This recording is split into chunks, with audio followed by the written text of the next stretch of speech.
Aqui existe um mural em baixo relevo, onde aparecem Ptolomeu e sua esposa Cleópatra, na presença de Horus e Sobek.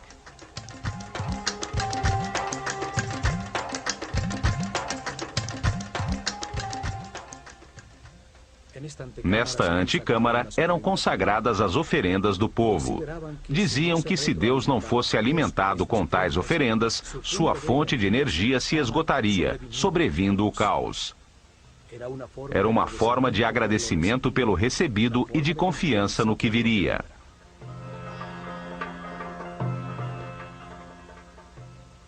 Chegavam diariamente ao templo pão, cerveja, frutas, vegetais, mel, azeite, perfumes, velas, sal, natrão e tecidos de linho, que eram recebidos pelos sacerdotes no salão das oferendas, e a seguir colocavam na antecâmara como uma forma de agradecer a Deus por sua abundância.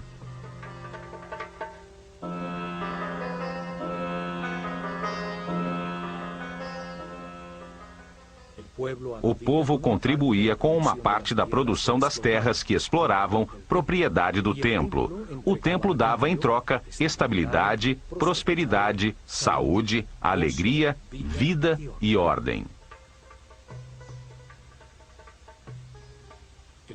O sumo sacerdote purificava as cestas de alimentos com incenso e com o símbolo da vida, o Ankh. Marcava a transferência da força divina entre os alimentos e a fonte da vida.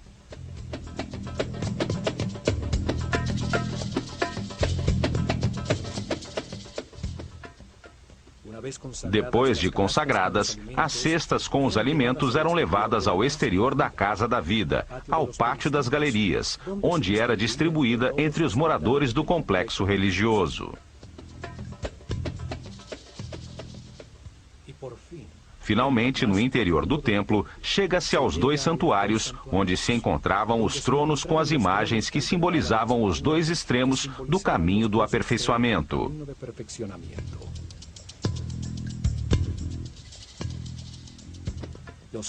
Os raios de sol ao amanhecer desterravam a escuridão, permitindo ao sumo sacerdote do misticismo abrir as portas do santuário e queimar incenso em seu interior. Rompia os lacres de óleo das portas do naos, fazendo surgir o símbolo divino, para agachar-se ante ele e beijar o chão que o sustentava.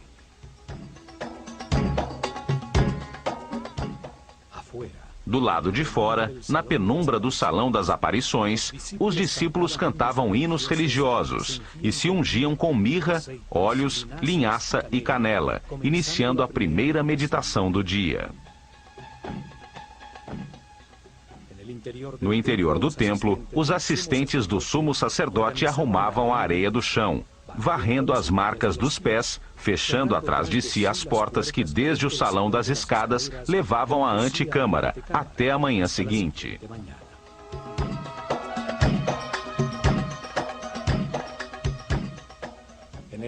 No centro simbólico das forças opostas, entre os dois santuários, encontram-se os restos de um muro duplo. Em seu interior ficava um espaço secreto.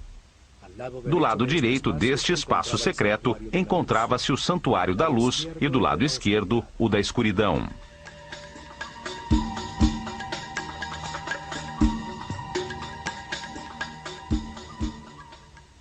De nenhum dos dois santuários podia-se saber que existia este lugar entre os muros.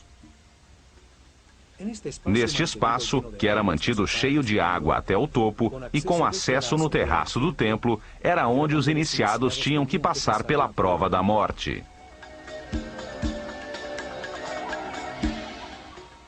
Durante meses, os iniciados recebiam instruções sobre os 4 medos básicos: o medo de perder, o medo de enfrentar, o medo do abandono e o medo da morte. Compreendiam que o medo produz uma reação psicossomática, uma reação neurohormonal automática. Esta reação se manifesta em uma tensão, em aumento da frequência cardíaca e da respiração. A razão fica bloqueada e surge uma vontade de agredir ou de fugir. Todas elas reações automáticas fora de controle que produzem uma perda da paz interior e da energia vital.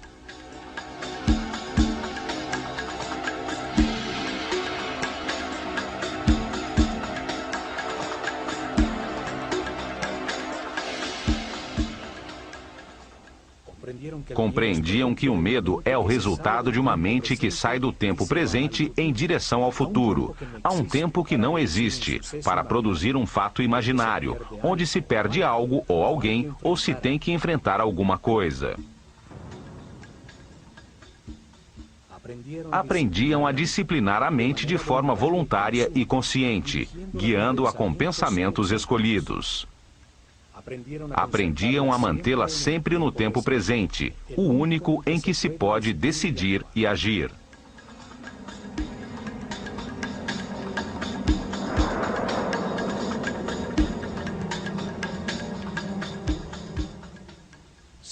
Treinavam para manter pensamentos de satisfação. Compreendiam que tudo o que ocorre é perfeito e necessário para sua própria evolução, que o que lhes acontece tem relação com eles. Assim, aprendiam a evitar os pensamentos negativos, a confiar no universo, a manter-se em paz e harmonia.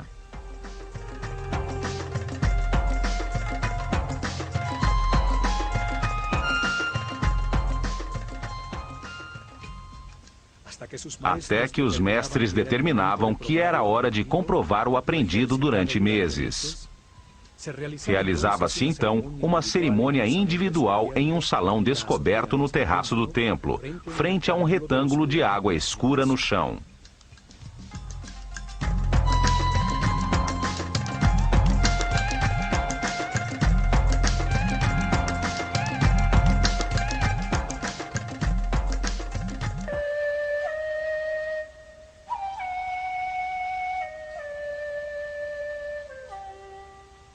Ao começar o dia, após o banho de purificação, o discípulo e seu mestre subiam pela escada reta até o terraço, chegando ao salão das cerimônias descoberto, frente a um retângulo de água no chão.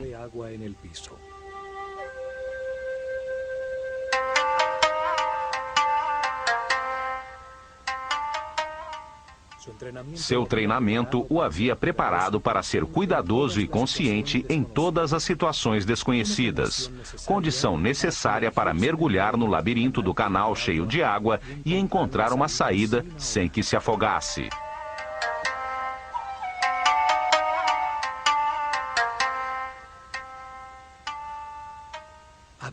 Chegava a hora de demonstrar o compromisso temerário de escapar ou morrer.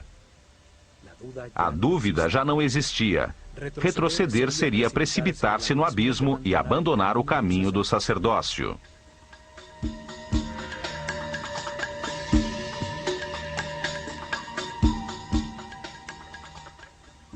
Com uma tomada de ar, o símbolo do espírito e da consciência mergulhava numa espécie de túnel vertical com reentrâncias, como num labirinto que afunilavam a passagem.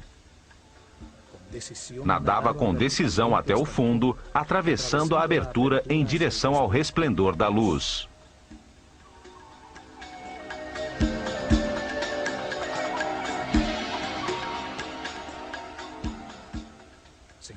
Via-se então num tanque estreito, onde se avistava a silhueta recortada de um enorme crocodilo contra a luz do sol. Podemos imaginar o medo que pode ser produzido e o controle que se tem que ter sobre a mente para permanecer calmo e examinar em volta.